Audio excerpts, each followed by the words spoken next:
ഫൈനലിൽ മിഥുനും ടിൻഡും അവിടെ വീണ്ടും തയ്യാറായി കലവറയിലേക്ക് കയറിയോ എന്നാണ് അന്വേഷിക്കേണ്ടത്. ടിൻഡുവും മിഥുനും വീണ്ടും ചേരുന്നുണ്ട്, കലോത്സവ വേദിയിൽ തന്നെയുണ്ട്. അവർ കലവറയിലേക്ക് കയറിയോ? ടിൻഡു ഉള്ളതുകൊണ്ടാണ് ഇങ്ങനെ ഇടക്കിടക്ക് ചോദിച്ചുകൊണ്ടിരിക്കുന്നത്. അപ്പോ മിഥുൻ, ടിൻഡു, പുതിയ വിശേഷങ്ങൾ. വിശേഷങ്ങൾ ഇന്ന് നടക്കുന്ന മത്സരങ്ങളെ ഏറ്റവും മനോഹരമായിട്ട് ആസ്വദിക്കാൻ വേണ്ടി നിൽക്കുകയാണ്, തയ്യാറെടുക്കുകയാണ് ഞങ്ങൾ. ഇപ്പോൾ ഇന്ന് നടക്കുന്ന മത്സരങ്ങളിൽ ഏറ്റവും പ്രധാനപ്പെട്ട മത്സരങ്ങളെ കുറിച്ച് എന്താണ് എന്നുള്ള വിവരം കിട്ടിയിട്ടുണ്ടോ ടിൻഡു? ഇന്നിപ്പോ പ്രധാന വേദിയിൽ ആദ്യം നടക്കുന്നത് 9:30 മണിക്ക് ഒപ്പനയാണ് നടക്കുന്നത്.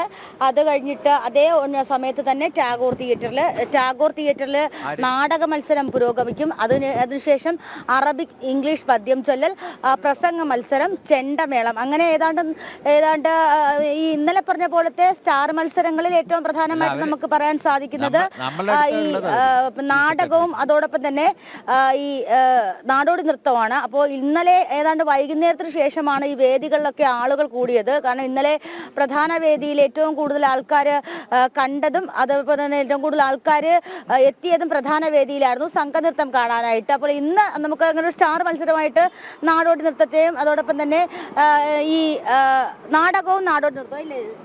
അതെ അതെ, പ്രധാനപ്പെട്ട കേൾക്കുന്നില്ല തന്നെ ഇന്നും മത്സരിക്കുന്നത് സജീവമായി തന്നെ തുടരുന്നുണ്ട് എന്നുള്ളതാണ്. നമ്മളിപ്പോ ഒരു കലാകാരൻ കൂടി നമ്മോടൊപ്പം ചേരുകയാണ്. നമ്മൾ കഴിഞ്ഞ വർഷങ്ങളിലെല്ലാം തന്നെ അദ്ദേഹത്തിന്റെ പ്രകടനം നമ്മളിലൂടെ തന്നെ പുറത്തെത്തിച്ചിരുന്നു. മറ്റൊന്ന് ഏറ്റവും പ്രധാനപ്പെട്ട കാര്യം, അദ്ദേഹം ഈ സിനിമ ടെലിവിഷനിലെല്ലാം തന്നെ മിമിക്രി കലാകാരനായിട്ട് തുടരുകയാണ്. സന്തോഷ് അഞ്ചൽ അദ്ദേഹം റെഡിയായിക്കൊണ്ടിരിക്കുകയാണ്. അദ്ദേഹം അല്പസമയത്തിനകം തന്നെ നമ്മോടൊപ്പം തന്നെ ചേരും. ടിൻഡു, ഈ കലോത്സവത്തിൽ ഏതെങ്കിലും ഇനങ്ങളിൽ മത്സരിച്ചിട്ടുണ്ടോ? എങ്ങനെയാണ് ടിൻഡുവിന്റെ ഒരു കലോത്സവ വിശേഷങ്ങൾ, എന്തൊക്കെയാണ് ഓർമ്മകൾ? എനിക്ക് സംസ്ഥാന കലോത്സവം വരെ പോകാനൊന്നും പറ്റിയിട്ടില്ല, പക്ഷെ സബ് ജില്ലയിൽ പോയിട്ടുണ്ട്. സബ് ജില്ലയിൽ പോകുന്നത് ഒപ്പന, അതോടൊപ്പം തന്നെ മാർഗം കളി, കഥാപ്രസംഗം എനിക്ക് ഭയങ്കര ഇഷ്ടമായിരുന്നു. ഈ കഥാപ്രസംഗം എന്റെ സ്വഭാവം ഇതിനറിയാലോ, വായിട്ടലയ്ക്കുക എന്നതാണ് എന്റെ പ്രധാന ഹോബി. പക്ഷേ ഇപ്പൊ ഈ സബ് ജില്ല വരെ പോകുന്ന സമയത്ത് സബ് ജില്ലയിൽ ഇങ്ങനത്തെ ഒരു വൈബല്ല. സീരിയസ് ആയിട്ട് ഞാൻ ഇതുവരെ ഒരു കലോത്സവം എക്സ്പീരിയൻസ് ചെയ്തിട്ടില്ല. ടിൻഡുവിന്റെ കഥാപ്രസംഗങ്ങളിലേക്ക് അടക്കാം. അതിനു മുമ്പ് നമുക്ക് സന്തോഷ് അജ്ജലിന്റെ മിമിക്രി നമുക്ക് അറിയേണ്ടിയിരിക്കുന്നു. ചേട്ടാ, എങ്ങനെയുണ്ട് ഈ അധ്യാപനവും ഈ കലാമേഖലയിലെ വേദികളെയൊക്കെ എങ്ങനെയാണ് ഇപ്പോൾ കൈകാര്യം ചെയ്യുന്നത്? അദ്ദേഹം ഒരു അധ്യാപകൻ കൂടിയാണ്.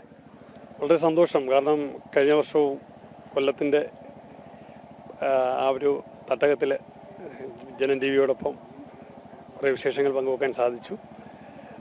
ഏഷ്യയിലെ ഏറ്റവും വലിയ ഒരു മഹാമേളയ്ക്ക് സാക്ഷ്യം വഹിക്കുമ്പോൾ, പ്രത്യേകിച്ച് അനന്തപുരി, വളരെ ആവേശമാണ്. കുട്ടികൾ 5 ദിനങ്ങളെന്ന് പറഞ്ഞാൽ ആവേശത്തിൻ്റെ നാളുകളാണ്. ഈ തലസ്ഥാനത്താണ് നടക്കുന്നത്. നമ്മൾ പലപ്പോഴും ചേട്ടൻ്റെ ഈ ഒരു മിമിക്രികളിലെല്ലാം രാഷ്ട്രീയക്കാരെല്ലാം തന്നെ വലിയ ഭാഗമാവേണ്ടത്, അതായത് അവതരിപ്പിക്കുന്ന മുഴുവൻ രാഷ്ട്രീയക്കാരെയും കൂടി അവതരിപ്പിക്കുന്നുണ്ടല്ലോ. ഈ തലസ്ഥാനത്ത് നടക്കുന്ന കലോത്സവത്തെ നമുക്ക് ആ രീതിയിലൊന്ന് പിടിച്ചാലോ?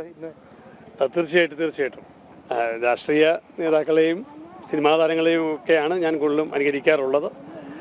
നമ്മുടെ ഒരുപാട് വേദികളിൽ അനുകരിച്ചിട്ടുള്ളത് ശ്രീ ഉമ്മൻചാണ്ടി സാറിനെയാണ്. അദ്ദേഹത്തിൻ്റെ ആ സ്മരണയെ നിലനിർത്തിക്കൊണ്ട് തന്നെ അദ്ദേഹത്തിൻ്റെ ആ ഒരു ശബ്ദം,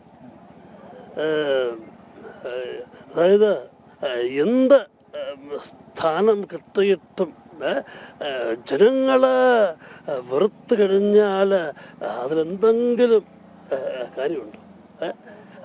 ഒരു സ്ഥാനമില്ലെങ്കിലും പ്രവർത്തകരുടെ സ്നേഹവും അതുപോലെ തന്നെ ജനങ്ങളുടെ വിശ്വാസവും ഉണ്ടെങ്കിൽ അതിലെന്തെങ്കിലും കുറവുണ്ടോ? ഞാൻ ഒരു സ്ഥാനത്തിൻ്റെയും പിന്നാലെ പോയിട്ടില്ല. അതുകൊണ്ട് അത് കിട്ടാതാകുമ്പോൾ അമിതമായ ദുഃഖമോ കിട്ടിക്കഴിയുമ്പോൾ അമിതമായ സന്തോഷമൊന്നും എന്നെ ബാധിക്കുന്ന പ്രശ്നമല്ല.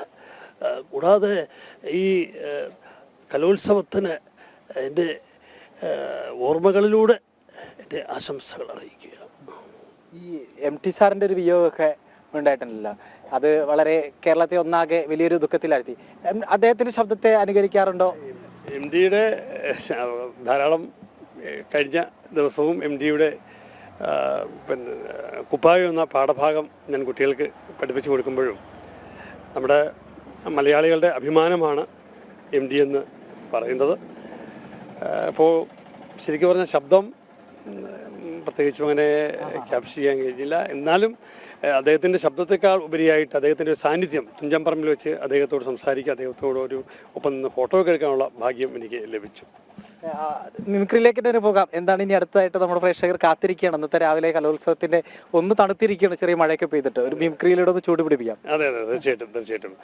നമ്മൾ ഇവിടെ ശരിക്കും പറഞ്ഞാൽ നമ്മുടെ പിന്നെ പ്രിയ നടൻ വിനായകൻ നമ്മുടെ ഇവിടേക്ക് എത്തിയാൽ എങ്ങനെ ഇരിക്കും നോക്കാം. വളരെ സന്തോഷമുണ്ട്. എന്നെ സംബന്ധിച്ചിടത്തോളം ഈ തൽസാനകരിയിലേക്ക് വരിക എന്ന് പറഞ്ഞാൽ തന്നെ ഒരു വൈബാണ്. പ്രത്യേകിച്ചും ജനൻ ടി വി നമ്മൾ കഴിഞ്ഞ വർഷം തന്നെ കണ്ടതല്ലേ. അതുകൊണ്ട് ഒരുപാട് സന്തോഷമുണ്ട്. എനിക്ക് അവാർഡ് കിട്ടുന്ന സമയത്ത് തന്നെ അവിടെ സ്റ്റാറുകൾ ആരുമില്ലായിരുന്നു. പക്ഷേ വിദ്യാർത്ഥികളെ സംബന്ധിച്ചോളം അവർക്ക് രണ്ടാം ദിനത്തിൽ നേരത്തെ നമ്മൾ പറഞ്ഞതുപോലെ തന്നെ ഈ കണ്ണൂരിന്റെ ഈ മേധാവിത്വത്തെ ചുരുങ്ങിയ പോയിന്റുകൾക്ക് പുറകിൽ നിൽക്കുന്ന തൃശ്ശൂരും ബാക്കിയുള്ള ജില്ലകളെല്ലാം തന്നെ മറികടക്കുമോ എന്നെല്ലാം നോക്കാം. ഇപ്പോൾ നമ്മൾ നേരത്തെ പൂർത്തിയാക്കാൻ കഴിഞ്ഞില്ല. നമ്മൾ ചീഫ് സെക്രട്ടറി വന്നപ്പോൾ ഈ സന്തോഷന്റെ മിമിക്രി വിനായകനിൽ വെച്ച് നിർത്തേണ്ടി വന്നു. അടുത്തൊരു താരത്തിലേക്ക് പോയാലോ ചേട്ടാ? തീർച്ചയായിട്ടും. കാരണം എൻ്റെ അനുകരണ കലയുടെ ഒരു 30-ാം വർഷം തന്നെയാണ്.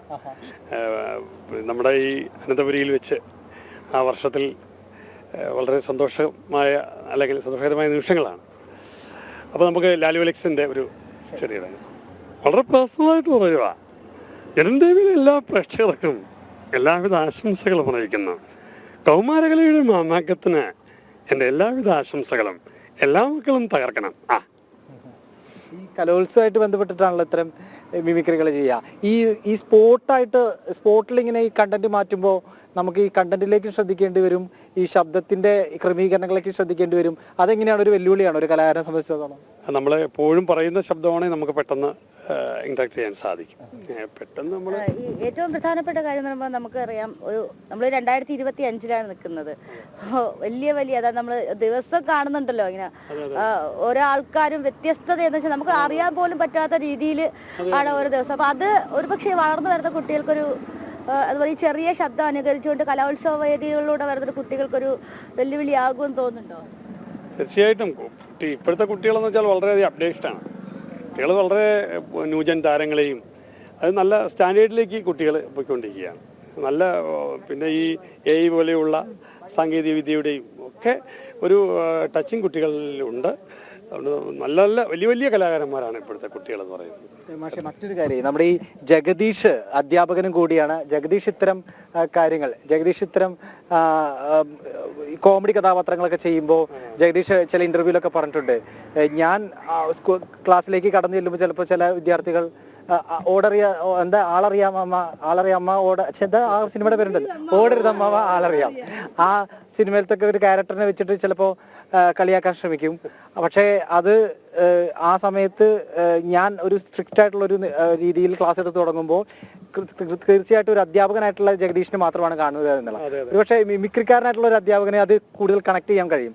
ഏതെങ്കിലും സാർ ക്ലാസ് എടുത്തപ്പോൾ സാറിന്റെ ശബ്ദം അനുകരിക്കുന്ന സംഭവങ്ങളോ അല്ലെങ്കിൽ ഈ സാറിന് മിമിക്രി ആയിട്ട് കണക്ട് ചെയ്തുകൊണ്ട് കുട്ടികളെ എന്തെങ്കിലും അത്ഭുതപ്പെടുത്തിയിട്ടുണ്ടോ? അതെ, ഞാൻ നമ്മുടെ ഈ പിന്നെ കോവിഡിന്റെ സമയത്തൊക്കെ ഈ ഫോക്കസ് ഏരിയയുമായി ബന്ധപ്പെട്ട പാഠഭാഗങ്ങൾ മിമിക്രിയിലൂടെ രാഷ്ട്രീയ നേതാക്കളുടെയും അതുപോലെ തന്നെ സിനിമാ താരങ്ങളുടെ ശബ്ദത്തിൽ 5 ചാപ്റ്റർ 10ാം ക്ലാസ്സിൻ്റെ അവതരിപ്പിച്ചു. അത്യാവശ്യം ഒരുപാട് ചാനലത് സംപ്രേഷണം ചെയ്തു. ജനവും എനിക്ക് തോന്നുന്നു സംപ്രേഷണം ചെയ്തു നിഖിലിൻ്റെ. അതെ. അപ്പോൾ അത് വളരെ സന്തോഷമാണ്. പിന്നെ ലഹരിക്കെതിരായിട്ടുള്ള ആ ഒരു മിമിക്രി അത് കുട്ടികളിലേക്ക് ഞാൻ ക്യാപ്ചർ ചെയ്തത് രാഷ്ട്രീയ നേതാക്കളും സിനിമാ താരങ്ങളും അത് പറഞ്ഞാൽ എങ്ങനെ ഇരിക്കും എന്നുള്ള രീതിയിലായിരുന്നു. അതും അത്യാവശ്യം അല്ലേ. അതെ. ഏതായാലും നമുക്കിപ്പോൾ മറ്റു വാർത്തകളുടെ തിരക്കിലേക്ക് പോവുകയാണ്. കലോത്സവം വീണ്ടും 9:30യോടുകൂടി അതിന്റെ തിരക്കിലേക്ക് പോകുന്നു. ഏതായാലും നമ്മോട് സഹകരിച്ചതിന് ഏറ്റവും വളരെ നന്ദി. ഇനിയും കാണണം, തുടർന്നുള്ള ദിവസങ്ങൾ ഇവിടെ ഉണ്ടാകുമെന്ന് തന്നെ പ്രതീക്ഷിക്കുന്നു. കലോത്സവം 2ാം ദിവസത്തിലേക്ക് കടക്കുകയാണ്. വലിയ രീതിയിൽ ആവേശത്തോടു കൂടി തന്നെ ഈ മഴയെല്ലാം പെയ്ത് കുറച്ച് പ്രധാന വേദിയൊക്കെ കുറച്ച് ഇച്ചിരി അലങ്കോലമായിട്ടുണ്ടെങ്കിലും അതെല്ലാം പരിഹരിച്ച് കലോത്സവത്തിന്റെ പുതിയ മത്സര ഇനങ്ങളിലേക്കെല്ലാം കടക്കാനിരിക്കുകയാണ്.